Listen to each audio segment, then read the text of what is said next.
Arbitrate क्या है? Arbitrate में क्या होता है? क्या आपके मन में भी बहुत सारे सवाल है आर्बिट्रेट को लेके? तो आपको हर एक सवाल का जवाब मिलेगा। क्या लगता है आपको आर्बिट्रेट एक स्कैम है? आर्बिट्रेट में लोगों का पैसा डूब जाता है? या आर्बिट्रेट करना चाहिए या फिर नहीं करना चाहिए? आज हर चीजों के बारे में इस वीडियो में जानकारी आपको मिलेगा। तो चैनल को सब्सक्राइब कर लीजिए, बेल आइकन को दबा दीजिए और देरी न करते हुए चलिए वीडियो की शुरुआत करते हैं। आर्बिट्रेट एक ट्रेडिंग है। हम लोग आर्बिट्रेडिंग कर सकते हैं, आर्बिट्रेड कर सकते हैं, ट्रेडिंग कर सकते हैं। सेल्फ में आप उसको अगर आपके पास नॉलेज है तो उसको बहुत बेहतरीन प्रॉफिट उससे जनरेट कर सकते हैं। अगर हम बात करते हैं थोड़ा डेफिनेशन के रूप में आर्बिट्रेड के बारे, तो आर्बिट्रेड एक आपका फॉर एग्जांपल मान लीजिए आप एनएससी और बीएससी में ट्रेडिंग करते हैं, ठीक है। आपका जो एनएससी में कोई भी एक स्टॉक का प्राइस चल रहा 5 रुपया फॉर एग्जांपल मान लीजिए, और उसी स्टॉक का प्राइस बीएससी में चल रहा 5 रुपया 20 पैसा, ठीक है। पहले 2000 से पहले बहुत ज्यादा लोगों के पास मोबाइल्स नहीं हुआ करते थे, लैपटॉप नहीं हुआ करते थे, बहुत अधिकतर उस पर ऑफलाइन ही काम हुआ करता था। उस समय क्या होता था, उस समय आपका जो भी स्टॉक है उसमें डेफिनेशन बहुत ज्यादा होता था, ठीक है। यानी कि मान लीजिए एनएससी में आपका अगर रेट 5 रुपया है तो बीएससी में 5-7 रुपया होता था, इतना ज्यादा डिफरेंस होता था। तो उस समय एवरी ट्रेड का प्रॉफिट बहुत ही ज्यादा होता था, लोग उस समय प्रॉफिट बहुत ज्यादा निकालते भी थे। आज के डेट में भी लोग उससे बहुत ज्यादा प्रॉफिट निकालते हैं। कैसे निकालते हैं हम लोग इसको बात करते हैं। तो दोस्तों देखिए, अगर आपको भी आर्बिट्रेट करना है तो आपके पास 2 एक्सचेंजर का होना जरूरी है। फॉर एग्जांपल मान लीजिए आप कहीं भी आर्बिट्रेट कर सकते हैं, पहले तो इसको क्लियर, कहीं भी आप आर्बिट्रेट कर सकते हैं। जरूरी नहीं है कि आप स्टॉक मार्केट में ही आर्बिट्रेट कर रहे हैं, आप स्टॉक में भी कर सकते हैं, फॉरेक्स में भी कर सकते हैं, आप क्रिप्टो करेंसी में भी कर सकते हैं। जितना भी ट्रेडिंग का प्लेटफॉर्म है, आप हर ट्रेडिंग प्लेटफॉर्म में आर्बिट्रेट कर सकते हैं।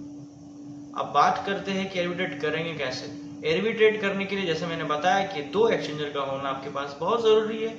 2 एक्सचेंजर, फॉर एग्जांपल मान लीजिए आपने क्रिप्टो करेंसी में आर्बिट्रेट करना चालू किया, तो क्रिप्टो करेंसी में आपके पास 2 एक्सचेंजर का होना जरूरी है। जैसे कि मान लीजिए आपने 2 एक्सचेंजर रखा, पहला बाइनेंस रखा, दूसरा CoinDCX रखा। अब आपने क्या किया, CoinDCX में डॉलर खरीदा है 80 रुपए में, और वही डॉलर आपका बाइनेंस में जो बिक रहा है या वो आपका 80 रुपया 20 पैसा में आप वहां बेच सकते। तो जैसा CoinDCX में 80 रुपया रेट था और आपका बाइनेंस में 80 रुपया 20 पैसा रेट था, तो अब इसमें जो डिफरेंस जो आ रहा है, आपको क्या लगेगा कि नहीं मुझे तो खरीदना बेटर किससे, जहां में सस्ता है। मगर बेचने वाले को क्या लगेगा, जहां ज्यादा महंगा है वहां बेचने में फायदा है। तो आपने क्या किया, आपने CoinDCX से 80 रुपए का प्राइस में खरीद लिया, और वो 80 रुपए का प्राइस को आपने क्या किया, बाइनेंस में ले जाके 80 रुपए 20 पैसा में आपने उसको बेच दिया। बेचने के बाद डिफरेंस कितना बचा, डिफरेंस बचा आपका 20 पैसा का। वो जो 20 पैसा आपका बचा, उसी 20 पैसा आपका प्रॉफिट हुआ, और वो प्रॉफिट जो जनरेट हुआ उसी को ही हम लोग बोलते हैं आर्बिट्रेट। आर्बिट्रेट का मतलब ही वही हो गया, 2 एक्सचेंजर, एक एक्सचेंजर में रेट कम, दूसरा एक्सचेंजर में रेट ज्यादा, जहां कम है वहां खरीदे, जहां ज्यादा है वहां बेच दिए उसको ले जाके। बीच का जो बचा वो मेरा प्रॉफिट है और वह मेरा इनकम हो गया, अपना ट्रेडिंग हो गया, बात खत्म। तो आप इस प्रकार से ट्रेडिंग कर सकते हैं। ट्रेडिंग करने के लिए आपके पास नॉलेज होना जरूरी है, क्रिप्टो का नॉलेज होना जरूरी है। ऐसा भी हो सकता है कि आपने तो सुन लिया कि भाई आर्बिट्रेट यहाँ कम में खरीदे वहां बेच दिया ज्यादा में, बट ऐसा भी हो सकता है जैसे आपने 80 रुपए में बाय किया कोई भी क्रिप्टो करेंसी या फिर कोई भी स्टॉक को, उसके बाय करते के साथ ही वो रेट क्या हुआ, 80 रुपए से नीचे गिर गया, तो आप उसको बेचिएगा फिर कैसे, कोई भी एक्सचेंज में ले जाके। तो आपको उसके बारे आइडिया होना चाहिए, नॉलेज होना चाहिए, जो चीज को खरीद रहे उसके बारे आपको डिटेल्स में जानकारी होना चाहिए।